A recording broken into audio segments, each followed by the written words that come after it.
মহড়া থেকেই বাস্তবের প্রস্তুতি, যাতে প্রকৃত যুদ্ধে আমরা সফলভাবে বিজয়ী হতে পারি। সেনাবাহিনীর লক্ষ্যই হলো সব পরিস্থিতিতে দেশকে রক্ষা করা, বিজয়ী হওয়া। যে কোনো মুহূর্তে প্রয়োজনে পূর্ণ সাহস এবং পূর্ণ প্রস্তুতি নিয়ে যুদ্ধে ঝাঁপিয়ে পড়তে হয়। বাংলাদেশি সেনাকে যুদ্ধের জন্য এভাবেই উদ্বুদ্ধ করলেন উপদেষ্টা প্রধান মোহাম্মদ ইউনূস। তিনি বলছেন যে যুদ্ধে ঝাঁপিয়ে পড়তে হয়। তিনি বলছেন যে একজন শান্তিকামী মানুষ হিসেবে আমি যুদ্ধের চেয়ে শান্তির মহড়া দেখতে বেশি আনন্দ বোধ করি। শান্তিতে নোবেল পাওয়া ইউনূসের মুখের কথা শুনুন।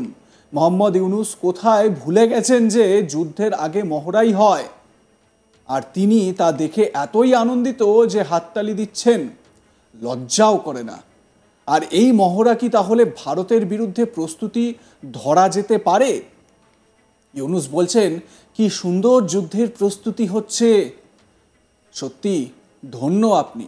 5ই জানুয়ারি বাংলাদেশের মিলিটারি ট্রেনিং এরিয়ায় বাংলাদেশি সেনা যুদ্ধের মহড়া ছিল, আর সেই সেনা মহড়া দেখার উদ্দেশ্যে রওনা দেন বাংলাদেশের অন্তর্বর্তীকালীন সরকারের প্রধান মোহাম্মদ ইউনূস। এর জন্যই তিনি হেলিকপ্টারে ঢাকা থেকে বাংলাদেশের মিলিটারি ট্রেনিং এরিয়ায় অবতরণ করেন। এরপর শুরু হয় মহড়া শেষে মঞ্চে বক্তব্য রাখতে উঠে মোহাম্মদ ইউনূস বলেন, মহড়া থেকেই বাস্তবের প্রস্তুতি, যাতে প্রকৃত যুদ্ধে আমরা সফলভাবে বিজয়ী হতে পারি। সেনাবাহিনীর লক্ষ্যই হলো সব পরিস্থিতিতে দেশকে রক্ষা করা, বিজয়ী হওয়া। যে কোনো মুহূর্তে প্রয়োজনে পূর্ণ সাহস এবং পূর্ণ প্রস্তুতি নিয়ে যুদ্ধে ঝাঁপিয়ে পড়তে হয়। তিনি বলছেন যে একজন শান্তিকামী মানুষ হিসেবে আমি যুদ্ধের চেয়ে শান্তির মহড়া দেখতে বেশি আনন্দ বোধ করি, কিন্তু আবার এই যুদ্ধের মহড়াকে বা এই প্রস্তুতিকে খুব সুন্দর বলেও ব্যাখ্যা করছেন। শোনাই আপনাদের মোহাম্মদ ইউনূসের বক্তব্য। বিশেষ করে যে মহড়া দেখলাম, যুদ্ধের মহড়া, অত্যন্ত সুপরিকল্পিতভাবে এবং সুন্দরভাবে এটা আয়োজন করা এবং সেটা বাস্তবায়ন করার জন্য যারা এটাতে অংশগ্রহণ করেছে তাদের সবাইকে অভিনন্দন জানাচ্ছি। সবাই আমরা হাততালি দিলাম তাদের জন্য।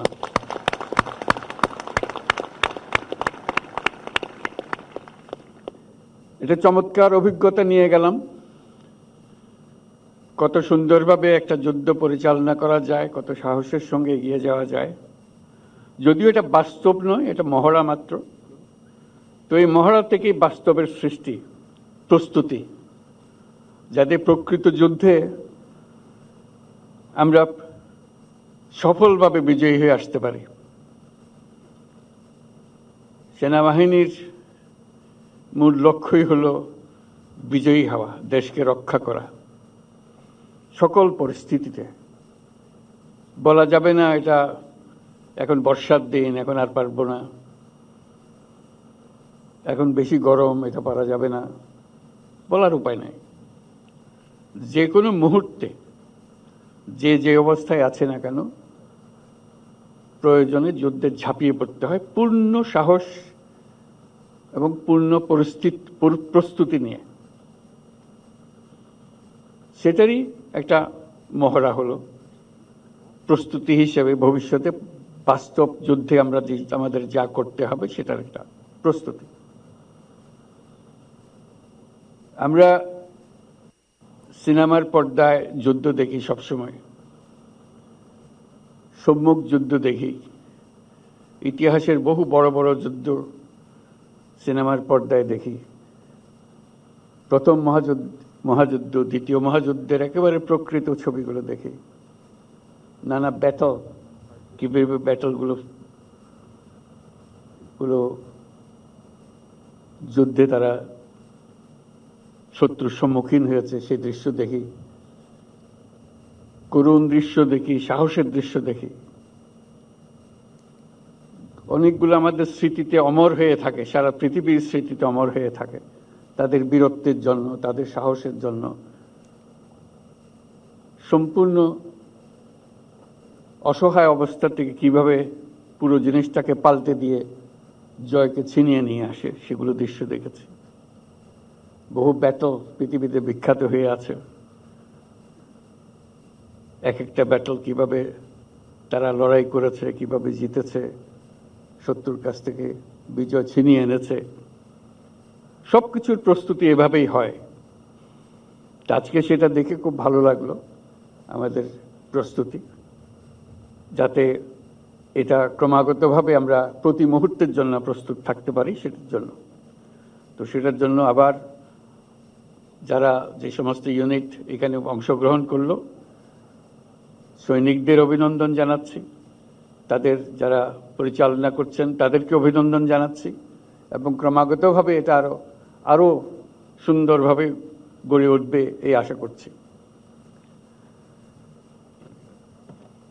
এই প্রস্তুতির মধ্যে যেটা বারে বারে আসবে সেটা হলো যে পারফেকশন।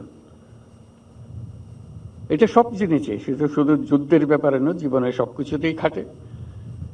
খেলাধুলার যে খাটে সেটা তো প্রতিনিয়তই আমরা দেখি, যে যত বেশি খাটে, যে যত বেশি পরিশ্রম করে, প্রস্তুতি নেয়, খেলায় জেতার সম্ভাবনা তার বেশি। যুদ্ধক্ষেত্র একই ব্যাপার, প্রস্তুতি বারে বারে করতে হয়, পারফেকশন বারে বারে করলে এই পারফেকশনের দিকে যায়। সেই পারফেকশনের জন্যই আমাদের সার্বক্ষণিক প্রচেষ্টা চলতে থাকবে। এটারই একটা উদাহরণ আজকে আমরা দেখলাম। উপস্থিত বিশেষ সহকারী, 3 বাহিনীর প্রধানগণ, আমন্ত্রিত সামরিক ও বেসামরিক অতিথিবৃন্দ এবং 55 পদাতিক ডিভিশনের সকল সদস্যবৃন্দ, আসসালামু আলাইকুম। প্রথমে আমি মহান আল্লাহর কাছে সবার সুস্থতা ও নিরাপত্তার জন্য শুকরিয়া আদায় করছি। বাংলাদেশ সেনাবাহিনীর এই মহড়ায় আপনাদের কাছে আসতে পেরে আমি অত্যন্ত আনন্দিত। একজন শান্তিকামী মানুষ হিসেবে আমি বরাবরই যুদ্ধের চেয়ে শান্তির মহড়া দেখতে বেশি আনন্দ বোধ করি। তবে দেশের স্বাধীনতা ও সার্বভৌমত্বের প্রশ্নে প্রস্তুতির লক্ষ্যে সামরিক বাহিনীর এই প্রশিক্ষণ অত্যন্ত গুরুত্বপূর্ণ। আজকের এই মহড়ায় বাংলাদেশ সেনাবাহিনীর প্রদর্শিত দক্ষতা অত্যন্ত প্রশংসনীয়। এই মহড়া দেখে আমি ও সেনাবাহিনী, বিমান বাহিনীর সক্ষমতা সম্পর্কে আরো আত্মবিশ্বাসী হয়েছি। ভবিষ্যতে সশস্ত্র বাহিনীর এই সক্ষমতা আরো আধুনিকায়নের জন্য আমরা কাজ করে যাব। প্রশিক্ষণে সর্বোত্তম কল্যাণ এই মন্ত্রে উদ্বুদ্ধ হয়ে আধুনিক ও যুগোপযোগী প্রশিক্ষণের মাধ্যমে আভিযানিক দক্ষতা অর্জন করে দেশের সার্বভৌমত্ব রক্ষায় বাংলাদেশ সেনাবাহিনীর সদস্যগণ সর্বদা প্রস্তুত থাকবে। লাইক, কমেন্ট, শেয়ার করতে ভুলবেন না। দেখতে থাকুন আজ তাক বাংলা। সাবস্ক্রাইব করুন ইউটিউব চ্যানেলটি।